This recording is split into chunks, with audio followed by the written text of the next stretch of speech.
अच्छा जी, अगर आपने पाकिस्तान की किसी यूनिवर्सिटी से बैचलर्स कर लिया है और आप वमेन हैं और आगे जो है वो आप पढ़ना चाहती हैं स्कॉलरशिप के बेस पे मास्टर्स या एमफिल करने के लिए, तो यकीन जाने ये वाली जो वीडियो है वो बहुत ही इम्पोर्टेंट है आपके लिए, क्योंकि इसमें जो है वो मैं आपको सारी चीज़ें बताऊंगा regarding Scotland Pakistan scholarship for young women and girls for masters and MPhil 2023 and 2024। तो इसमें जो है वो मैं आपको ये थोड़ी डिटेल्ड वीडियो है, क्योंकि इसमें बहुत सारे क्वेश्चंस हैं जो कि आपके माइंड में ज़रूर होंगे, तो वो आप जो है वो पहले ये वीडियो पूरी देख लें, क्योंकि अप्लाई करना कोई बड़ी बात नहीं होती। इसमें बहुत सारी चीज़ें हैं जो कि हमें माइंड में रखनी होती है, वो सारी चीज़ें हमारे पास अवेलेबल होनी चाहिए। एलिजिबिलिटी क्राइटेरिया से लेकर बहुत सारी चीज़ें हैं जो कि मैं आपको बताना चाहूँगा। उसके बाद में आपको इसका जो फॉर्म का प्रोसेस है वो भी मैं आपको कम्प्लीटली बताऊँगा कि आपने कैसे फिल करना है। तो यार, चैनल पर नए हैं तो चैनल को एक सब्सक्राइब तो ज़रूर बनता है। तो चलें हम इस स्कॉलरशिप के बारे में बात करते हैं। तो ये इनका ऑफिशियल वेबसाइट है britishcouncil.pk, ठीक है। यहाँ पर आने के बाद आपको थोड़ा सा नीचे स्क्रॉल करना है, तो यहाँ पर ये इनकी ऑफिशियल एडवर्टाइजमेंट आपको मिल जाएगी, ठीक है, इस साल के लिए। अब हम यहाँ से अप्लाई करने से पहले ये कुछ इनके FAQs है जो कि बहुत ही इंपॉर्टेंट हैं। मैं चाहूँगा कि आप ये वीडियो शुरू से लास्ट तक देखें ताकि आपके माइंड में जो क्वेश्चंस हैं ना वो क्लियर हो जाएं। अब देखें, ये जो स्कॉलरशिप है ये मास्टर्स या एमफिल के लिए है, यानी कि अगर आपने अपनी 16 साल एजुकेशन कंप्लीट कर ली है और आगे जो है वो आप मास्टर्स या एमफिल प्रोग्राम में एडमिशन लेना चाहते हैं, या आपने एडमिशन ले ली है और आप चाहते हैं कि आप जो है वो स्कॉलरशिप पे पढ़ें, तो ये जो है वो अपॉर्चुनिटी आपके लिए बहुत ही इंपॉर्टेंट है, इसमें ज़रूर अप्लाई करें। अब यहाँ पर क्या है कि इसमें ये जो एलिजिबिलिटी क्राइटेरिया है ना, इस पे आप पूरे उतरते हो तभी आप इसमें अप्लाई कर सकते हैं, ठीक है। एक तो ये कि आप पाकिस्तानी वुमेन हो और करंटली पाकिस्तान में रिजाइडिंग हो। उसके बाद the masters MPhil degree you want to pursue in no longer than 2 years, तो जो डिग्री आप परस्यू करना चाहते हैं वो 2 साल से ज़्यादा नहीं होनी चाहिए। और यहाँ पर कह रहे हैं कि if the programme is longer than 2 years then you are not eligible for this scholarship. तो अगर तो ये जो प्रोग्राम जिसमें आप अप्लाई करना चाहते हैं वो 2 साल से ज़्यादा है तो फिर आप इसमें अप्लाई नहीं कर सकते। और यहाँ पर क्या है कि ये बहुत ही इंपॉर्टेंट चीज़ है, इसको मैं जो है वो हाईलाइट कर देता हूँ। यहाँ पर देखें, कह रहे हैं कि you have confirm offer or admission from an HEC recognise public or private universities, you must applied for master degree and receive an offer from a university admitting you to programme in their institution.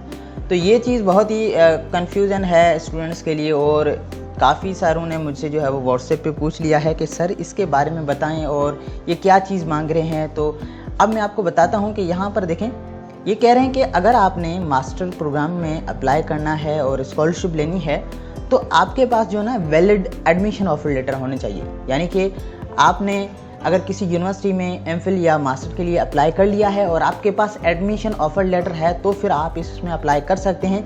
Otherwise जो है ना, आप इसमें eligible तो होंगे लेकिन यह है कि आपको स्कॉलरशिप नहीं मिलेगी।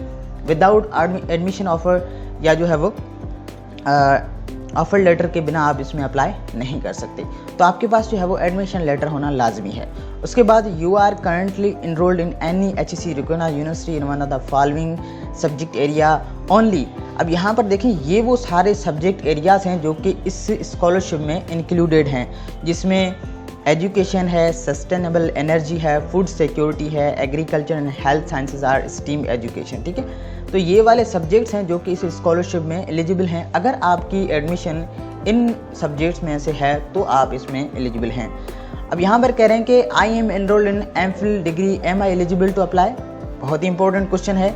यहाँ पर पूछा जा रहा है कि मैंने जो है वो एमफिल डिग्री में एडमिशन ले लिया है, क्या मैं अब अप्लाई कर सकता हूँ? अब इसका जवाब है yes. If you are enrolled in MPhil degree in any HEC recognised university in one of the following subject area education, sustainable energy, food security and agriculture, health sciences or STEMs education, then you are eligible to apply. अगर आपने इन subjects में admission ले लिया है तो आप इसके लिए अप्लाई कर सकते हैं, ठीक है। अब कौन से सपोर्टिंग डॉक्यूमेंट्स हैं जो कि हमें चाहिए होंगे इस स्कॉलरशिप में अप्लाई करने के लिए? For complete scholarship application the following document must be submitted along with the duly field out the application form.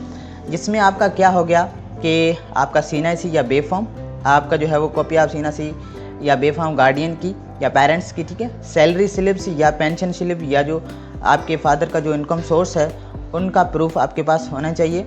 और कॉपी ऑफ सर्टिफिकेट और result sheet of the most recently completed education, यानी कि आपके bachelors की जो है वो आपके पास मार्कशीट्स होनी चाहिए, सर्टिफिकेट्स होना चाहिए।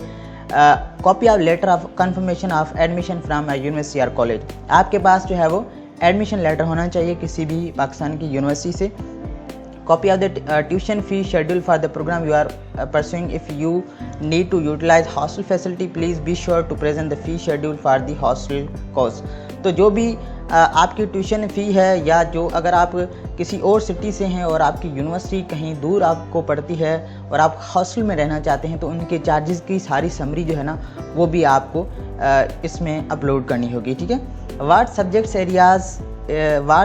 Areas in this scholarship being offered in the Scotland Pakistan scholarship is being offered to the student pursuing master in any of the following field. तो अगेन ये बता रहा है कि ये वो फील्ड्स हैं जिसमें जो है वो ये स्कॉलरशिप दी जाएगी। The scholarship is currently not being offered to candidate pursuing master in social science such as economics. तो ये वाले फील्ड्स अगर आपकी इसमें से मास्टर है तो आप इसमें एलिजिबल नहीं हैं, ठीक है। मैं इसको हाईलाइट कर देता हूँ ताकि आपको पता चल जाए कौन कौन से एरियाज़ हैं। कह रहे हैं कि इकोनॉमिक्स है, बिजनेस स्टडीज़ है, साइकोलॉजी है, सोशोलॉजी है, या एंथ्रोपोलॉजी या हिस्ट्रियान। तो ये वाले जो सब्जेक्ट्स हैं ना, इनमें से अगर आपकी मास्टर है तो आप इसमें एलिजिबल नहीं है, क्योंकि इन्होंने जो है वो क्लियरली बता दिया है कि ये वाले वो सब्जेक्ट्स हैं जिसमें आपका एडमिशन होना चाहिए। उसके बाद नीचे ये 5th नंबर क्वेश्चन है जिसमें कह रहे हैं कि what does this scholarship cover. अब इसमें कौन सी चीज़ें कवर्ड होंगी। Pakistan Scottish scholarship scheme will facilitate the awarding holder with the following, जिसमें आपका ट्यूशन फ़ी होगा, ठीक है, for master MPhil course, university की हॉस्टल कॉस्ट जितनी भी होगी, और ट्रेवल होगा, यानी कि आपके यूनिवर्सिटी से लेकर आपके होम तक का जो 2 टाइम्स का जो है वो ट्रेवल इसमें इंक्लूड होगा। उसके बाद नीचे हम आते हैं, यहाँ पर देखें what is an HEC recognised university. अब यहाँ पर कह रहे हैं कि the HEC recognised university include the public और private sector universities that are recognised and affiliated with higher education commission. A complete list of HEC recognized university can be found here। तो यहाँ पर ये इस लिंक पे आप click करके जो है वो देख सकते हैं इनकी यूनिवर्सिटीज़, ठीक है। मैं आपको बताऊँगा। अब यहाँ पर देखें, ये लिंक मेरे से यहाँ पर ओपन नहीं हो रहा क्योंकि मैंने ये वर्ड फाइल में जो है वो ओपन किया है। मैं कोशिश करता हूँ कि अगर ये ओपन हो जाए तो मैं आपको बता देता हूँ कि कौन सी यूनिवर्सिटीज़ हैं। इस पर राइट क्लिक करता हूँ और ओपन कॉपी हाइपरलिंक, ठीक है। अब यहाँ पर हम चलते हैं और यहाँ पर इसको जो है वो पेस्ट करके देख लेते हैं कि यूनिवर्सिटीज़ हमें मिलती हैं या नहीं। तो अब यहाँ पर देखें, ये HEC की वेबसाइट पे आपको सारी एफिलिएटेड या रिकॉग्नाइज्ड जो HEC की यूनिवर्सिटीज़ हैं या कॉलेजेस हैं वो आपको मिल जाएंगे।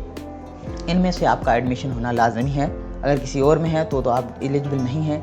यहाँ से आप नेक्स्ट करते जाएंगे और जितनी भी यहाँ पर यूनिवर्सिटीज़ हैं जो कि आपके फील्ड में हैं, यहाँ पर इनमें से आपका एडमिशन है। यूनिवर्सिटी ऑफ वाह, यूनिवर्सिटी ऑफ तुर्बत, ठीक है, university virtual university of Pakistan, women university of Mardan.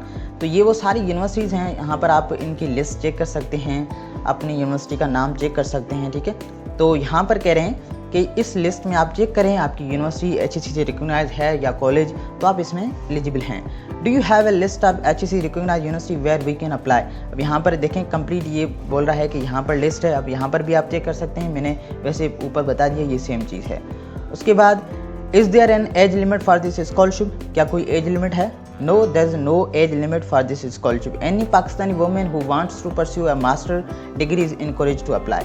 तो इसमें कोई भी एज लिमिट नहीं है, ठीक है। उसके बाद do I need new admission letter और can I use one from the last year. ये बहुत इंपॉर्टेंट क्वेश्चन है कि क्या मैं अपना पुराना जो है वो एडमिशन लेटर यूज़ कर सकते हैं इस स्कॉलरशिप के लिए। The Scotland Pakistan scholarship only be offered to a candidate who can prove they have the accepted into university are already enrolled in master program. Therefore, your admission letter must be valid or you must be able to present alternative proof of enrollment in the university. You can use only your previous admission letter if you are currently enrolled in master program or have deferred your admission to the following year.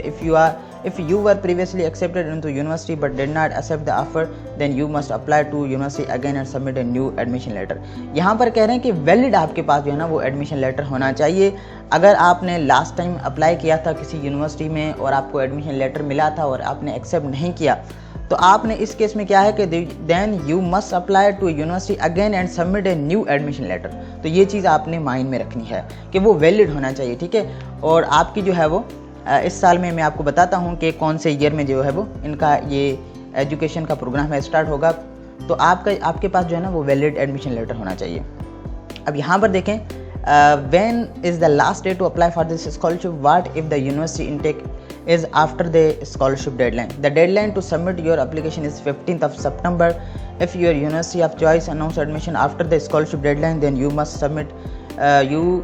may submit your scholarship application form without an admission letter. If you are shortlisted based on the merit and financial need, then you will be placed as a conditional offer. This conditional offer, however, will only be confirmed when you submit an admission offer letter if you are unable to provide.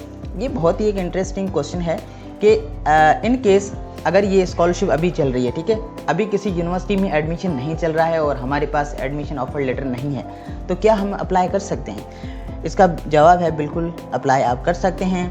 Condition ये है कि जब आपको ये criteria के ऊपर जब आपको शॉर्टलिस्ट किया जाएगा तो आपको as a conditional offer letter दिया जाएगा, ठीक है। यानी कि जब तक आप जो है वो अपना प्रूफ ऑफ एडमिशन नहीं देंगे तब तक आपको ये स्कॉलरशिप नहीं मिलेगी। जैसे ही आपकी यूनिवर्सिटी में अनाउंसमेंट होगी यानी कि एडमिशन की और आपके पास ऑफर लेटर आ जाएगा तो आप ये इनको शो करेंगे, फिर आपको ये जो है वो स्कॉलरशिप प्रोवाइड करेंगे। उसके बाद how are the candidate shortlisted for this scholarship? कैसे शॉर्टलिस्ट होगा इस स्कॉलरशिप के लिए? अब यहाँ पर कह रहे हैं कि candidates who fulfil the basic eligibility criteria are shortlist based on the academic merit and financial needs. The basic eligibility criteria is follow. तो ये वो बेसिक क्राइटेरिया है जिसकी बेस पे आपको ये जो है वो शॉर्टलिस्ट करेंगे इस स्कॉलरशिप के लिए। You are a Pakistani women currently residing in Pakistan, the master degree you want to pursue is no longer than 2 years, ठीक है। और उसके बाद you have confirmed our admission from HEC recognised university, you have applied for master degree program, receive offer from university admitting you to programme in this institution. यानी कि आपके पास valid admission या ऑफर लेटर होना चाहिए और आपका जो प्रोग्राम है जो आपने चूज़ किया वो 2 साल से ज़्यादा नहीं होना चाहिए। आप पाकिस्तानी वुमेन हो और करंटली पाकिस्तान में रहाइश पजीर हो। तो अब नीचे हम आते हैं, यहाँ पर देखें what level of education is this scholarship for? The Scotland Pakistan scholarship is only for candidates who are pursuing 1 or 2 years master or MPhil degree or a 4-year bachelor's degree. The Scotland Pakistan scholarship does not fund PhD program. तो यहाँ पर कह रहे हैं कि 1 या 2 साल का मास्टर या MPhil प्रोग्राम या जो है वो 4-year बैचलर्स प्रोग्राम ये इसमें इंक्लूडेड हैं डिग्री प्रोग्राम्स, बाकी PhD इसमें इंक्लूड नहीं है। I graduated next year. Can I apply for this scholarship? You are eligible to apply for this scholarship if your master program start in September or October 2023. तो अगर तो आपका ये जो है वो मास्टर प्रोग्राम सितंबर या अक्टूबर में स्टार्ट होगा तो आप अप्लाई कर सकते हैं। If you can not start your master this year then you are not eligible. तो अगर आपका मास्टर इस साल नहीं होगा तो आप जो है वो इस साल अप्लाई नहीं कर सकते हैं, आप नेक्स्ट ईयर ज़रूर अप्लाई करें। तो ये कुछ FAQs हैं, आगे भी हैं कुछ, देख लेते हैं। Can I apply for this scholarship if I am already enrolled in master program? इसका जवाब बिल्कुल यस है, आप इसमें अप्लाई कर सकते हैं। If you are already enrolled in master program and require scholarship to complete your degree then you are eligible, ठीक है। I am in my 2nd year of master, can I apply? अब यहाँ पर कह रहे हैं कि if you are currently enrolled in master program and require scholarship for your 2nd year then you are eligible. बिल्कुल आप अप्लाई कर सकते हैं। Please note all the shortlisting criterion holds you must enrol in master program in one of the relevant field. तो ये वाली इनकी fields हैं, इनमें आपका एडमिशन होना चाहिए। बाकी किसी और सब्जेक्ट में है तो आपको मुश्किल है मिलना। How do I secure admission letter? To secure an admission letter you must apply to HEC recognised university of your choice for master degree in the following field. तो आपने इन फील्ड में जो है वो अपनी चॉइस की यूनिवर्सिटी में apply करना है, आपने एडमिशन लेटर जो है वो वहाँ से लेना है और उसके बाद आपने जो है वो once the university offers you an admission you can submit the letter of as a proof। जब आपको लेटर मिल जाए तो फिर आप इनकी वेबसाइट पे आएंगे और अपने डॉक्यूमेंट्स के साथ अपना एडमिशन लेटर भी जो है वो अटैच करके फॉर्म सबमिट करेंगे और आपकी जो है वो स्कॉलरशिप अवार्ड की जाएगी। अच्छा, यहाँ पर कह रहे हैं what is the proof of admission? अब इसका जवाब ये है कि आपके पास जो एडमिशन लेटर होगा ना उसमें लिखा होगा क्लियरली आपका कौन सा डिपार्टमेंट है और जो है वो आपकी स्टडी प्रोग्राम कहाँ से स्टार्ट है, कहाँ तक ख़त्म होगी। तो ये होता है एडमिशन लेटर या प्रूफ ऑफ एडमिशन। उसके बाद I want to pursue a master in international university, am I eligible to apply for this scholarship? The Scotland Pakistan scholarship only being offered to female candidate who are pursuing master MPhil degree in Pakistani university. तो बाहर की किसी भी university में जो है वो आप अप्लाई नहीं कर सकते, आपने पाकिस्तान की ही यूनिवर्सिटी में अप्लाई करना है और उसकी बेस पे आपको ये स्कॉलरशिप मिलेगी।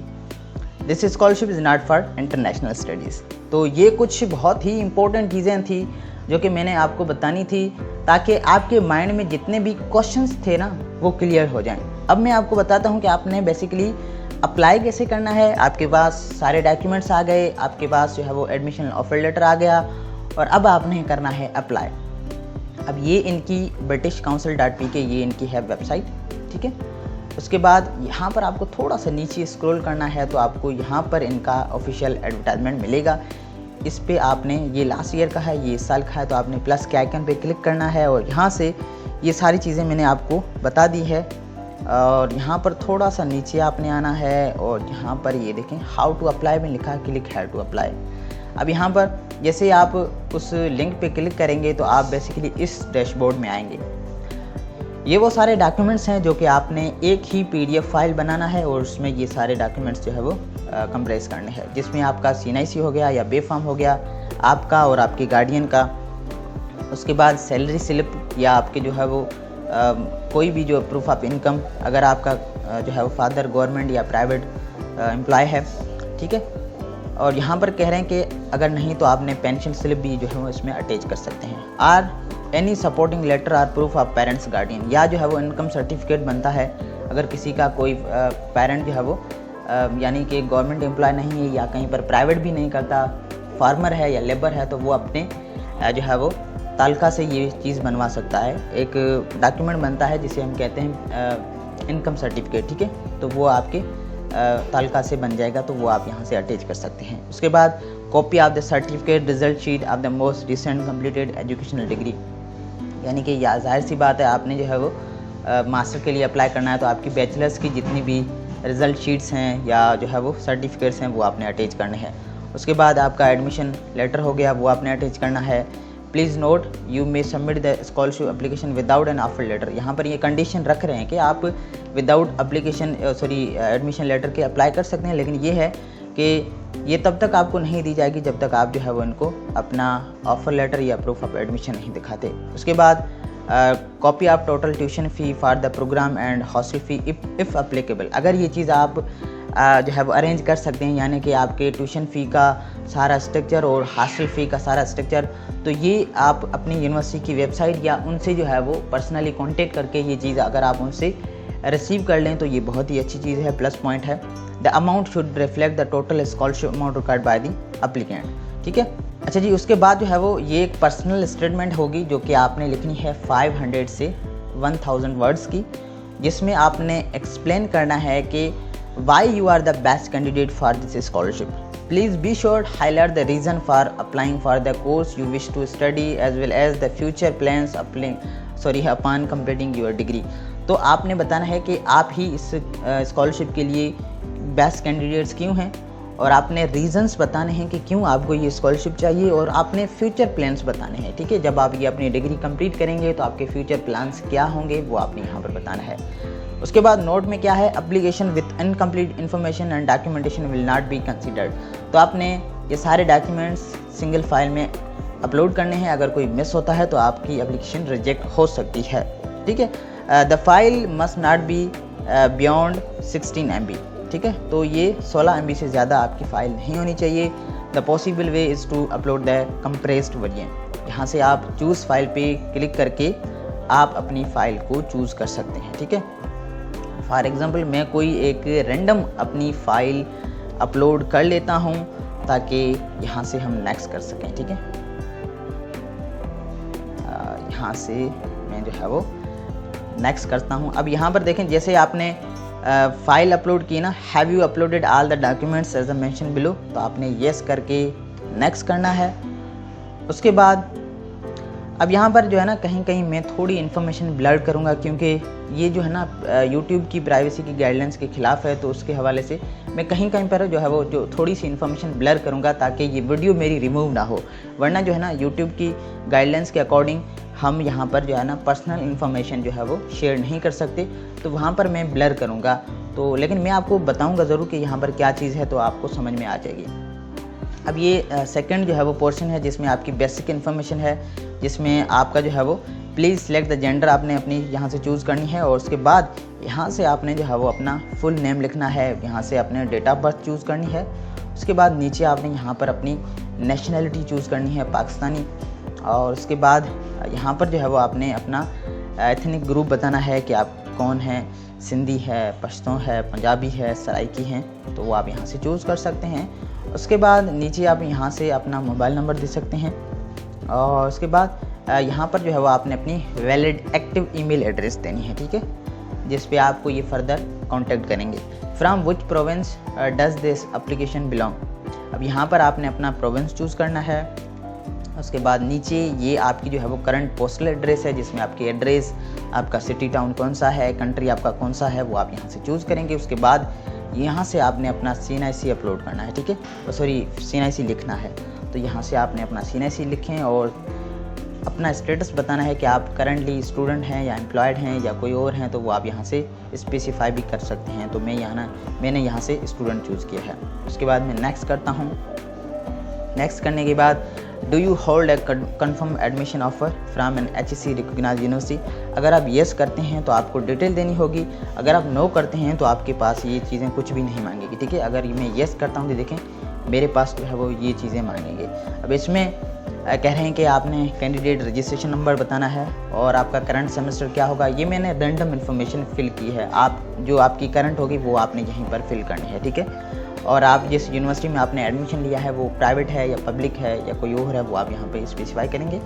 और टाइटल डिग्री MSc है या M.Ed है या M.Phil है, तो जो भी है वो आप यहाँ से चूज़ करेंगे। Please select the university from where you receive admission offer letter. यहाँ से आपने अपनी यूनिवर्सिटी चूज़ करनी है। मैं यहाँ से फॉर एग्ज़ाम्पल के तौर पर जो है वो आगा खान यूनिवर्सिटी कराची चूज़ कर लेता हूँ, ठीक है, फॉर एग्ज़ाम्पल के तौर पर। उसके बाद यहाँ से आपने बताना है कि आपका एकेडमिक ईयर स्टार्टिंग क्या है और end of the academic year बताना है। उसके बाद आपका ड्यूरेशन क्या होगा, ठीक है। मैंने 2 साल लिखा है क्योंकि 2 साल से ज़्यादा होगा तो फिर इसमें हम अप्लाई नहीं कर सकते। Select the department of admission, मैंने यहाँ से हेल्थ साइंसेस किया है। और उसके बाद नीचे आपने यहाँ पर अपना जो है वो एडमिशन जो है ना कोर्स ऑफ स्टडी आपने बताना है। मैं यहाँ से जो है वो अपनी फील्ड के रिगार्डिंग पब्लिक हेल्थ चूज़ कर रहा हूँ। उसके बाद मैं यहाँ से नेक्स्ट करता हूँ। और नेक्स्ट करने के बाद यहाँ पर कह रहे हैं कि पहले से कोई आप स्कॉलरशिप ले रहे हैं या नहीं, तो मैं यहाँ से नो करता हूँ क्योंकि मैं नहीं ले रहा हूँ। और उसके बाद have you ever been awarded the Scotland Pakistan scholarship before. अगर आपको मिली है तो येस करेंगे, अदरवाइज़ नो करेंगे, आपने नेक्स्ट करना है, ठीक है। और उसके बाद ये जो है वो प्लीज़ ये आपकी एजुकेशन की डिटेल है, जिसमें कह रहे हैं कि please include the detail from most recently completed degree, यानी कि जो आपने रिसेंटली कंप्लीट की है, जाहिर सी बात है आपने बैचलर्स की होगी तो वो आप यहाँ से कंप्लीट करेंगे, लिखेंगे। यहाँ से आपने यूनिवर्सिटी का नाम बताना है, यहाँ से डिपार्टमेंट बताना है और यहाँ से when did you complete your last degree. मैंने जैसे 2022 लिखा है तो आपका जो भी है वो आप यहाँ से लिखेंगे। उसके बाद यहाँ पर अपनी मार्क्स बतानी है जो कि आपकी ट्रांसक्रिप्ट में होंगी, फाइनल मार्क्स, ठीक है। उसके बाद आपका CGPA क्या था और उसके बाद यहाँ से आपने परसेंटेज बताना है कि कितना है। उसके बाद नेक्स्ट करना है। नेक्स्ट करते ही आपके पास ये कुछ फाइनेंशियल इन्फॉर्मेशन पूछेगा, जिसमें कह रहे हैं कि आर यू करेंटली वर्किंग। अगर आप येस करते हैं तो आपको डिटेल देनी होगी, अगर नो करते हैं तो आप सिंपली यहाँ से नेक्स्ट करेंगे, ठीक है। उसके बाद ये आपके हाउस होल्ड स्टेटस है, जिसमें आपके फादर या गार्डियन का या हस्बैंड का नाम लिखना है और फादर या गार्डियन या हस्बैंड का CNIC नंबर लिखना है। और यहाँ से जो है वो फादर गार्डियन या हस्बैंड की मंथली या ग्रॉस इनकम कितनी है, यहाँ से मंथली लिखनी है और यहाँ से जो है वो आपने ग्रॉस इनकम बतानी है। ग्रॉस यानी कि एनुअल जो आपकी है, जो कि सारी कुल मिला के जो आपकी होती है वो आपकी ग्रॉस इनकम है। और मंथली इनकम में आपने जो आपकी मंथली होती है वो आप यहाँ पे बताएंगे, ठीक है। उसके बाद यहाँ से total number of house hold member including you, आपके साथ कितने मेंबर हैं आपके घर में और अर्निंग कितने करते हैं वो आप यहाँ से बताएंगे। उसके बाद आपने नेक्स्ट करना है, ठीक है। नेक्स्ट करते ही यहाँ पर कह रहे हैं कि आपको हॉस्टल की रिक्वायरमेंट है या नहीं। Will you be requiring hostel facility. जाहिर सी बात है अगर कोई रूरल साइड से गर्ल्स आती हैं तो उनको हॉस्टल की फैसिलिटी ज़रूर चाहिए होगी, क्योंकि वो जो है वो हॉस्टल में रहना पसंद करती हैं। तो उनके लिए यहाँ पर कह रहे हैं कि अगर आपको हॉस्टल फैसिलिटी चाहिए तो आपको डिटेल देनी होगी, ठीक है। यहाँ पर अब मैं येस करता हूँ तो मेरे से ये डिटेल मांगेगी, ठीक है। यहाँ पर देखें कह रहे हैं कि if yes what is your city of residence, what city in your current home in, what city is your current home in. तो मैंने यहाँ पर फॉर एग्जांपल के तौर पर हैदराबाद लिखा है और मैं जिस यूनिवर्सिटी में पढ़ना चाहता हूँ वो कराची में है, तो जाहिर सी बात है मुझे हॉस्टल चाहिए, तो उस वजह से मैंने कराची लिखा है। Is the hostel on campus, क्या वो ऑन कैंपस है? अगर ऑन कैंपस है तो आपने यस करनी है, अगर नहीं है तो आपने नो करना है, ठीक है। उसके बाद आपने नेक्स्ट करना है। नेक्स्ट करते ही यहाँ पर देखें British Council is committed to benefit and individuals from all differential needs with learning difficulty or disability, so please let us know, do you have any disability? अगर आपको disability है तो आप yes करके बताएंगे, अगर no है तो आपने no करके next करना है, ठीक है। उसके बाद यहाँ से applicants religion group, British Council encourage inclusion across all the religions groups through services, please let us know। अब यहाँ पर आपने बताना है कि आप मुस्लिम हैं, हिंदू है या क्रिश्चियन है या सिख हैं या अहमदी है, जो भी है आपका वो आप यहाँ पर चूज़ करेंगे, ठीक है। उसके बाद यहाँ पर ये है आपका इम्पोर्टेंट सेक्शन जिसमें आपने 500 से लेकर 1000 वर्ड्स का जो है वो आपने स्टेटमेंट ऑफ पर्पस लिखना है, जिसमें मैंने आपको पहले बता दिया है कि आपने क्या लिखना है, आपको ये स्कॉलरशिप क्यों चाहिए, आप ही बेस्ट कैंडिडेट्स क्यों हैं, रीजंस बताने हैं, और इसके बाद आपके फ्यूचर प्लान्स क्या हैं इस स्कॉलरशिप को लेकर वो आप यहाँ पर बताएंगे। और उसके बाद आप सिंपली डन करेंगे तो ये आपकी स्कॉलरशिप जो है वो सबमिट हो जाएगी। ये कुछ तरीक़ेकार था जो कि मैंने आपको बताना था इस स्कॉलरशिप में अप्लाई करने के लिए। आई होप कि अब आपका कोई भी क्वेश्चन नहीं होगा। अगर फिर भी कोई क्वेश्चन है तो आप नीचे मुझे कमेंट्स में पूछ सकते हैं, मैं पूरी कोशिश करूँगा कि आपके हर कमेंट का रिप्लाई दूँ।